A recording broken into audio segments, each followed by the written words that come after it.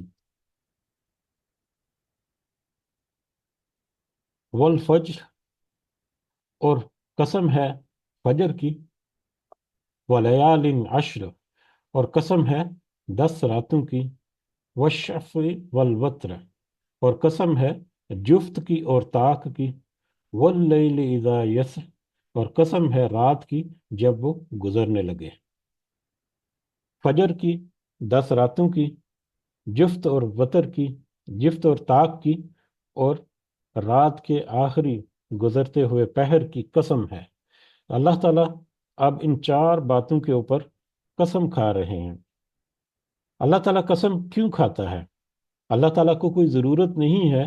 کہ وہ کسی بات کے اوپر قسم کھائے، کیونکہ اس کا قول جو ہے وہ حقیقی ہے اور وہ اٹل ہے۔ اس میں کسی طرح کے شک و شبے کی کوئی گنجائش نہیں کہ اس میں کوئی اونچ نیچ ہو یا کمی بیشی ہو، یا کوئی ایسا کوئی امکان ہو کہ اللہ تعالیٰ کی کوئی بات یا اس کا کوئی قول یا اس کا کوئی حکم جو ہے وہ بالکل اسی طرح سے پورا نہ ہو یا مکمل نہ ہو۔ لیکن انسان، کیونکہ اس کی فطرت ہے، کیونکہ اس کی نیچر ہے کہ جب اس کو کوئی بات، کسی بات کے اوپر زور دینا مقصود ہو، یا کسی بات کے اوپر اس کو یقین دلانا مقصود ہو جس کے بارے میں وہ شک و شبے میں ہے، جس کے بارے میں وہ شش و پنج میں ہے، تو وہ انسان جو ہے وہ قسم کی طرح کی کوئی بات جو ہے وہ جب اس کے اوپر پیش کی جائے تو وہ نسبتاً آسانی سے اس کے اوپر یقین کر لیتا ہے۔ اور قسم پھر کس بات کی کھائی جاتی ہے؟ اس انسان کے اوپر یا اس بندے کے اوپر، کہ اس بات کے اوپر یا اس بات کی قسم کھائی جاتی ہے جس کے بارے میں وہ پوری طرح سے یقین رکھتا ہے کہ اس کی حقیقت اور اس کی اہمیت اور افادیت کا اس کو بہت اچھی طرح سے پتہ ہوتا ہے۔ ایسی بات کے اوپر یا ایسی کسی چیز کے اوپر جب قسم کھائی جائے تو وہ انسان جو ہے وہ اس دلیل کو نسبتاً آسانی سے قبول کر لیتا ہے، یا نسبتاً آسانی سے اس کو وہ مطلب سمجھ لیتا ہے، یا اس کے اوپر وہ یقین یا اس کو ماننے پر وہ مطلب راضی ہو جاتا ہے۔ تو اس اعتبار سے قسم اللہ تعالیٰ نے اس لیے کھائی کہ انسان کی فطرت یا انسان کی اپنی ایک عادت یہ ہے کہ وہ قسم کی بات جو ہے اس کے اوپر جلدی سے یا نسبتاً آسانی سے یقین کر لیتا ہے۔ اب انسان کے لیے تو مطلب اللہ کے علاوہ کسی اور کی قسم کھانا جو ہے وہ جائز نہیں ہے، لیکن اللہ تعالیٰ جو ہے وہ اپنی قدرت کی نشانیوں میں سے مختلف چیزوں یا مختلف واقعات کی طرف قسم جو ہے وہ کھاتا ہے، اور ایسی چیزوں کے اوپر قسم کھاتا ہے جس جن کے بارے میں جو لوگ جن کے اوپر قسم بیان کی جا رہی ہے وہ ان کو خوب اچھی طرح سے جانتے اور پہچانتے ہیں۔ اس اعتبار سے اگر دیکھا جائے تو اب یہ قسم کھانے کی وجوہات یہ ہیں، اور اس سے پہلے ہم نے سوری اس وقت کے لوگوں کا رویہ یا سوال جواب جو ہے وہ بھی دیکھے کہ کیا سوال جواب تھے ان کے ذہنوں میں، کہ قیامت جو ہے وہ واقعی بپا ہو جائے گی؟ اچانک سے یہ اتنی وسیع دنیا جو ہے، زمین جو ہے، یہ اچانک اسی طرح سے اچانک نیست و نابود ہو جائے گی؟ یہ کیسے ممکن ہے؟ آسمان سے اچانک مطلب آگ برسنے لگے گی، اور اس قدر بڑے پیمانے پر تباہی جو ہے وہ اچانک رونما ہو جائے گی؟ یہ کیسے ممکن ہے؟ ہمیں تو یہ ممکن ہوتا نظر نہیں آتا۔ یا یہ جو مردے پڑے ہیں ہزاروں سالوں سے، یہ اچانک سے دوبارہ اٹھ کھڑے ہوں گے اور اچانک سے ایک سفر کو ایک طرف کو مطلب چلنا شروع کر دیں گے؟ یہ کیسے ممکن ہے؟ یہ تو ناممکن، یہ ناممکنات میں سے ہے، یہ تو ممکن ہوتا نظر نہیں آتا۔ ان سارے سوالوں کو یا ان سارے جو کنفیوژنز ہیں ان کو دور کرنے کے لیے اللہ تعالیٰ نے انسان کو اسی کے ماحول سے کچھ چیزوں کی قسم جو ہے وہ ان کے اوپر ذکر کرتا ہے، جو اس میں سب سے پہلے والفجر، کہ فجر کے وقت کی قسم، صبح کے وقت کی قسم۔ اب فجر جو ہے وہ ایک وقت ایسا ہے کہ اس سے پہلے رات جو ہے وہ چل رہی ہے، رات جس میں ہر چیز جو ہے وہ سوئی پڑی ہے۔ رات کے پہر میں آپ اٹھ کر ذرا ارد گرد گھومے پھریں تو ایسے اندازہ ہوتا ہے کہ ہر چیز جو ہے وہ سوئی پڑی ہے، اور نیند جو ہے، یا نیند جو ہے اس کو چھوٹی موت یا موت صغرا جو ہے، اس کے بارے اس کا بھی ذکر کیا جاتا ہے کہ موت جو ہے وہ نیند کی چھوٹی بہن ہے، یہ قول بھی ہے اور اللہ تعالیٰ کے فرامین میں سے بھی ہے۔ تو موت جس میں انسان، جب ساری انسان کے علاوہ باقی چرند پرند بھی بالکل خاموش ہیں، اپنے اپنے گھونسلوں میں اور اپنی اپنی بلوں میں، اپنی اپنی آرام گاہوں میں پڑے ہیں، اور بالکل وہ ساکت اور بالکل وہ پرسکون انداز میں ہے کہ ایسے لگتا ہے کہ پوری بستی کے اوپر ایک ایک ایسا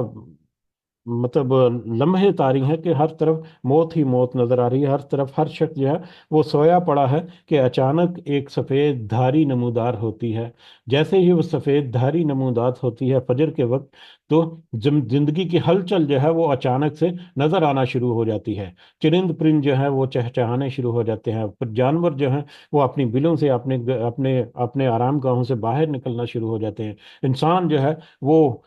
مطلب آنکھیں ملتا ہوا اٹھ کھڑا ہوتا ہے اور ہاتھ منہ دھوئے، اور پھر وہ اپنی زندگی کی طرف رواں دواں ہو جاتا ہے۔ کہ وہ رات کے لمحے جب کہ مطلب سارا زمانہ جو ہے وہ سویا پڑا ہے، پرسکون ہے، کوئی حرکت نہیں ہے، کوئی جنبش نہیں ہے، کوئی آلودگی نہیں ہے، کوئی کسی طرح کا کوئی بات چیت نہیں ہو رہی، کہ اچانک وہ منظر جو ہے وہ جیسے ہی صبح کی دھاری جو ہے وہ نمودار ہوتی ہے فجر کے وقت میں، سورج کی روشنی کی دھاری، تو وہ سب کا سب جو ہے منظر نامہ اچانک سے بدلنا شروع ہوتا ہے، اور پھر زندگی جو ہے وہ ہر طرف رواں دواں جو ہے وہ نظر آتی ہے۔ اس میں کچھ ایکسکلوژنز بھی ہیں، یقیناً ہم وہ سمجھ سکتے ہیں کہ نائٹ شفٹ والے یا بہت ساری رات کو کچھ ایکٹیویٹیز بھی ہوتی ہیں، لیکن وہ ایکسکلوژنز میں اس لیے ہیں کہ وہ ایک خاص مطلب ان کے معاملات ہوتے ہیں، لیکن ایک اوور آل سینیریو جب دیکھا جائے تو ہمیں یہ ایک سینیریو نظر آتا ہے کہ رات کی خاموشی، رات کی تاریکی، اور رات کا جو ایک نیند کی صورت میں جو ایک چھوٹی موت جو ہے وہ پوری جو جاندار ہے ان کے اوپر طاری ہے یا چھائی ہوئی ہے، کہ اچانک وہ جیسے ہی صبح کی فجر کے وقت میں صبح کی روشنی کی دھاری نظر آتی ہے، تو وہ سب کا سب منظرنامہ جو ہے بدلتا ہے، اور پھر ایک زندگی جو ہے وہ اچانک نمودار ہوتی ہے، شور شرابہ شروع ہو جاتا ہے، گل کھپاڑا شروع ہو جاتا ہے،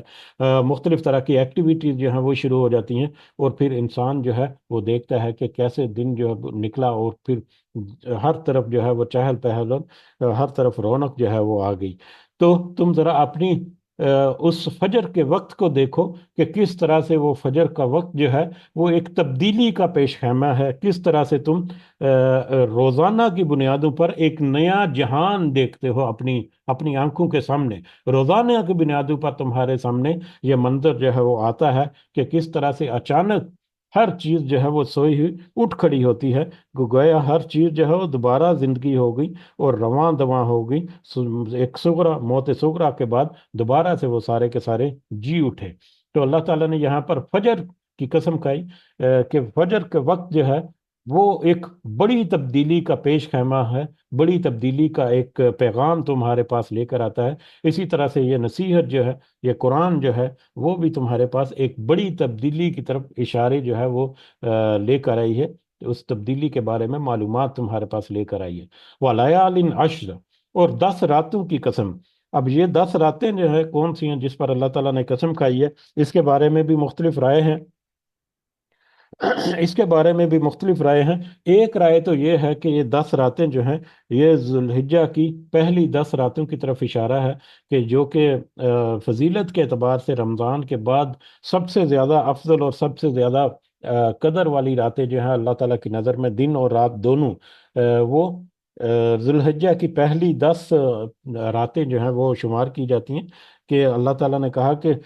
اپنی عبادات کو کسی دن اتنی زیادہ مقبول نہیں کرتا، یا اتنا زیادہ مقبول نہیں ہے اللہ کی نظر میں جتنا کہ ان 10 دنوں کی عبادتیں جو ہیں وہ ہیں۔ تو اکثر جو ہے وہ ان 10 دنوں کے بارے میں بھی ذکر کیا جاتا ہے کہ عشرہ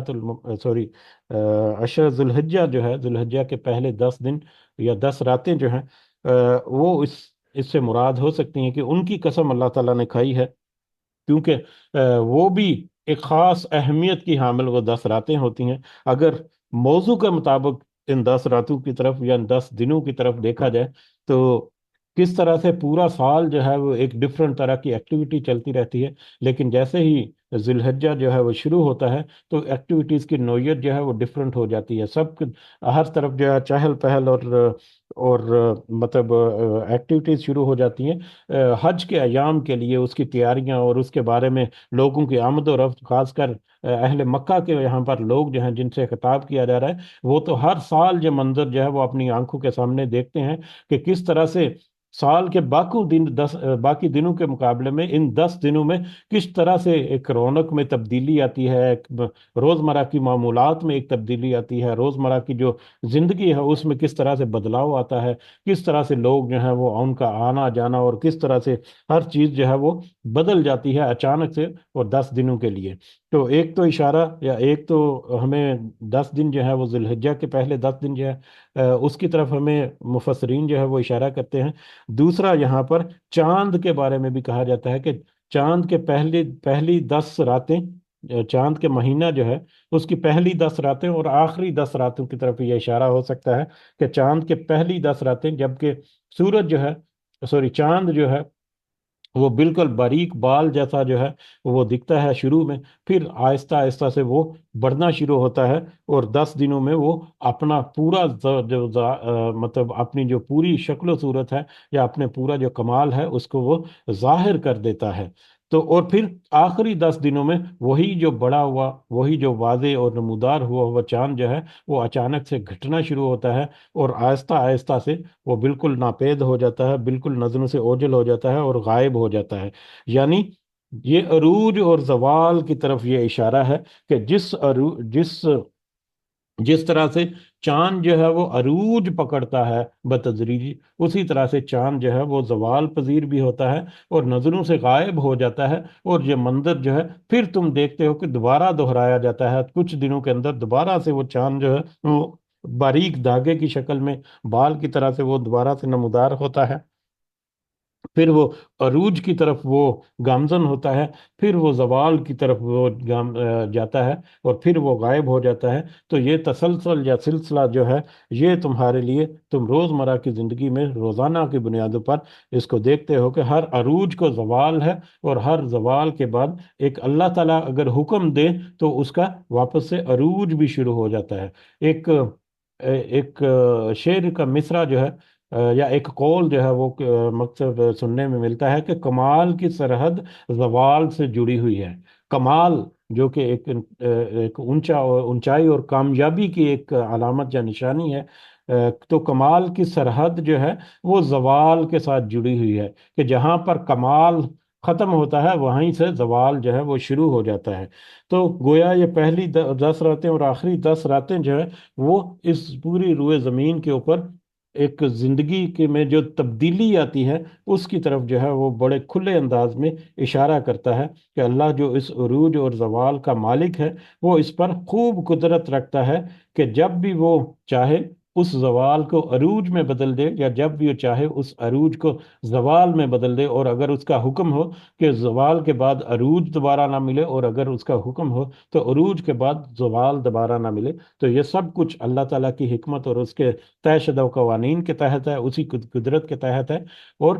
جس کا مالک وہ ہے، اور یہ تم اپنی روزمرہ کی زندگی میں بخوبی دیکھتے ہو اور روزانہ کی بنیادوں پر دیکھتے ہو۔ اسی طرح سے یہ عروج اور زوال، جو سورج اور چاند کے 10 دن جو ہیں ان سے جڑے ہوئے جو بہت ساری دنیا کے اوپر تبدیلیاں رونما ہوتی ہیں، وہ بھی اس میں سے مثال لی جا سکتی ہے۔ فردر بہت زیادہ لمبی ایکسپلینیشن ہو جائے گی اس طرح سے کہ اسی وجہ سے چاند کے جو مہینے ہیں ان کی کاؤنٹ سورج کے مہینوں کے کاؤنٹ کے حساب سے اگر دیکھیں، جیسا کہ عیسوی کیلنڈر ہے تو اس میں تو فکسڈ ہیں مہینے کہ مطلب